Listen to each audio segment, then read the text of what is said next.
Chair, now recognize Mr. Waltz from Florida. Madam Secretary, thank you for coming in.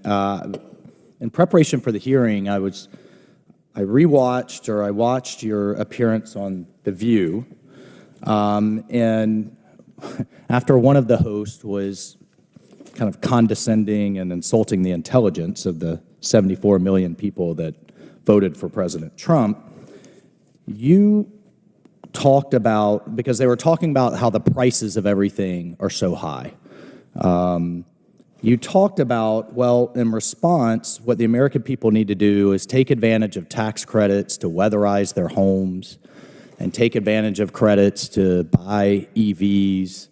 I found it kind of astounding because I didn't hear anything in your response, and I want to give you a chance today to talk about how the American people need to deal with this. Energy and federal government spending are the two greatest drivers of inflation, and it is eating Americans alive. They can't afford rent. They can't afford groceries. They can't afford electricity, right there in your wheelhouse. They can't afford gas.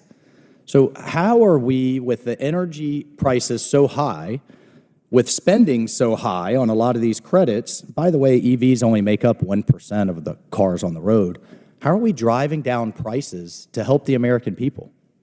Yeah, we are really obsessed with reducing prices for people too, and totally get it. But Madam Secretary, it's not working. But, well, I mean, the inflation rate's up almost 20%. Gasoline's up 55%. Inflation is coming down. When you say from what point is gasoline up 55%? I don't know what your measurement is from the start of the administration. Gas prices are high. I mean, you look at where they were in the mid-twos to now the mid-threes. Yeah, the mid-twos were in the middle of a pandemic. All those prices that you're talking about, they're in the middle of a pandemic when prices are through the floor. It's not a normal time. However, let me say, we are obsessed with making sure we bring down prices for people. Madam Secretary, I appreciate. I only get 5 minutes on behalf of the people I represent. I appreciate that you're obsessed with it.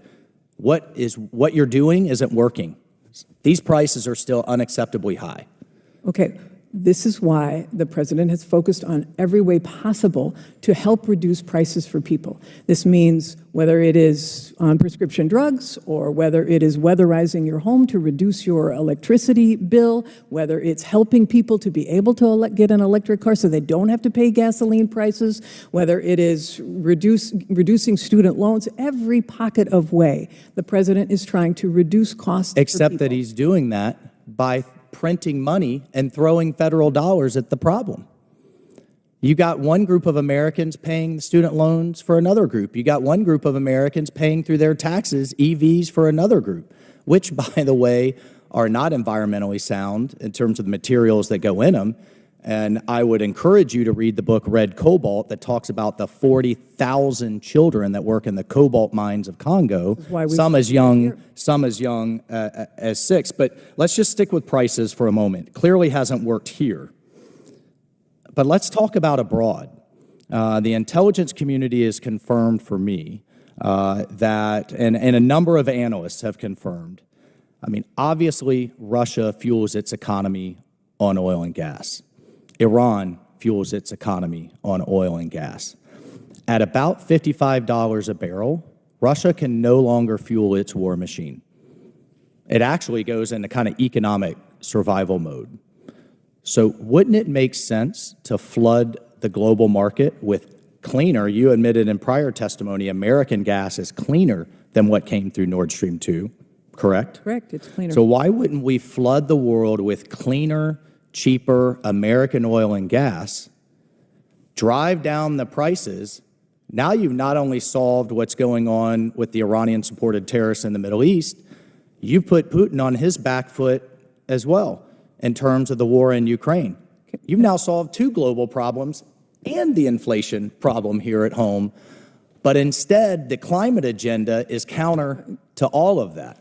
We're restricting our supply, and then we're allowing Iran to pump to China. We're allowing Venezuela to pump. Russia is pumping more than it ever has through India and China, for that matter, into Europe. How does this make sense? This is such curious so curious to me, because we are the #1 producer of oil and gas. We are the #1 exporter. But of we could be liquefied pumping natural so gas. much more if we are- weren't tapping the brakes in have ANWR, we weren't surpassed putting a Trump's ban. oil dominance. We are doing more than the previous administration, significantly. How much more by could we getting be more. doing, Well, Madam Secretary? How much more could we be doing? we Because the are- price of oil is still hovering around 80. Demand is still out there. That's why the price of oil and gas are still so high. Correct. That's why everybody's still buying Russian oil and Iranian Correct. oil. And But it is not this administration that is hampering the production of oil and gas. I mean, you can make that face, but we are #1 in the world. We are at record levels. okay, we're at 13. Could we be at 15 million a day? Could we be at 16? Could we be at 17? Nobody. Let me just final question, Mr. There's no Chairman. Let me. cap. I just had lunch with the Speaker of the Parliament of Lithuania. She was in near panic mode. Lithuania, right on the front line, probably next after Ukraine with Russia. She said, Congressman, we buy 85% of our gas through the terminals in Louisiana and in Texas. These are bought on very long-term contracts. We're having to think 10 years out. She said, I don't know what to do with the ban. There is not a ban. She said, I'm going to have to start looking elsewhere. We have And spoken gentlemen, with time- Our Sorry, allies please. believe it's a ban. No, they don't. We have spoken with them. They do not believe it's a ban. It is not a ban. It is. This is- a I encourage her pause to be come able talk to you. Update an analysis of what's in the public interest. Nothing is stopping from what is currently being exported. Time has expired. Thank you, Mr. Chairman. Gentleman's time's expired. I'll now recognize myself for 5 minutes. And Madam Secretary, let me go back and correct something you said earlier. You when we were discussing coal, you said coal shutting down because of economics. It's shutting down because of the economics created by the Biden administration, and even further back than that, the Obama-Biden administration. But Secretary, my congressional district's home to the former gaseous diffusion plant in Paducah, Kentucky, which is undergoing cleanup by the Department of Energy. As you are aware, the fiscal year 2024 appropriations package required the department to conduct a cost-benefit analysis to determine whether a new administrative facility is the best benefit to the taxpayer versus upgrading the current 70-year-old facility. Madam Secretary, what's the status of this cost-benefit analysis, and when can you expect that it will be available for review? Yep, let me get back to you on that. Okay. And let me say, I urge you to move quickly on this analysis so that we can ensure that the upcoming appropriations bill allows the department to move forward with the best option to support cleanup efforts, which is our goal there in Paducah. I was glad to see the Department of Energy award grant funding to the Paducah Chamber of Commerce to review how cleanup efforts can be complemented by future reindustrialization, which is a goal there. Can you provide an update to how the department intends to ensure that cleanup complements reindustrialization? Well, you're talking about that site? Yeah, or in any general? site, At but any that site. one's Yeah, I specifically would be mean, this great. is one of the things that I think was so important in the passage of the Inflation Reduction Act and the bipartisan infrastructure law, is that it gave us an incentive to be able to offer, for example, 48C tax credits to former energy communities or energy communities that were challenged. And so to be able to lure manufacturing to those communities is embedded in the tax laws that were passed by Congress. That's true for the way the Loan Programs Office is operating as well. There is a whole component there to be able to help loans for communities that have powered our nation for the past 100 years. Well, I strongly encourage the department to work closely with the community to ensure that reindustrialization continues in parallel with the cleanup efforts. So, as you know, a crucial part of this reindustrialization will be attracting industries that recognize and utilize the specialized skills and knowledge of the existing regional nuclear energy workforce. To that end, I understand that DOE plans to issue a funding opportunity announcement for novel and innovative nuclear enrichment technologies. Given that DOE has had this funding for nearly 2 years, can you provide a timeline on when that funding opportunity might be released and when DOE plans to make those awards? Yeah, I have to check with our Office of Nuclear Energy on the exact timing on it, but I can get back to you. Will that FOA be tailored to encourage the commercialization of new technologies like laser enrichment? I will have to check with them to see what exactly they're contemplating in Okay, terms look of new forward to technologies. Yeah. getting a response.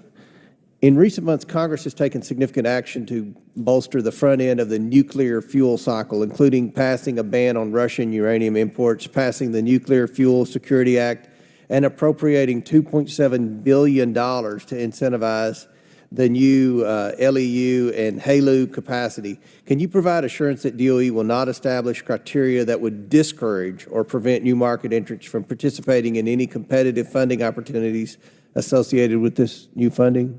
Sure. If we're putting out a RFP, we would make sure that it's competitive. We encourage all suppliers. So when does the DOE plan to make award related to that new funding? Yeah, we're going to, I mean, obviously this is a whole strategy, this uranium strategy, the $2.7 billion, and so we're really being thoughtful about it. I know you had a hearing with Dr. Huff about the way it is being implemented, both for HALEU as well as for low-enriched uranium. So we expect that in the next few months, we will be able to have more to say about the sequence and the timing of putting out funding opportunities. Well, we'd like to work with you on that and have a community, Paducah, that is really ahead of the curve and working together. And I strongly encourage you. They've had a multi-year relationship with the DOE over the previous 3 or 4 administrations. So we think there's a lot of opportunity there to where the community can work with the DOE in lots of new opportunities for good paying jobs. And in my remaining few seconds, I have to say that I want to make a plug. We're very blessed in America to have the greatest energy economy anywhere. That's anchored by the oil companies. And oil is something that it's a commodity we use every day. I strongly encourage this administration not to saddle the industry with excessive and burdensome rules and regulations that are only increasing the cost to consumers, which is fueling inflation in America. We believe that as many of my colleagues have stated, our energy opportunity is much greater than what we're utilizing now. And we believe the thing that's holding us back are bad policies and burdensome rules and regulations by the Biden administration. So we strongly encourage you to work closely with the energy companies.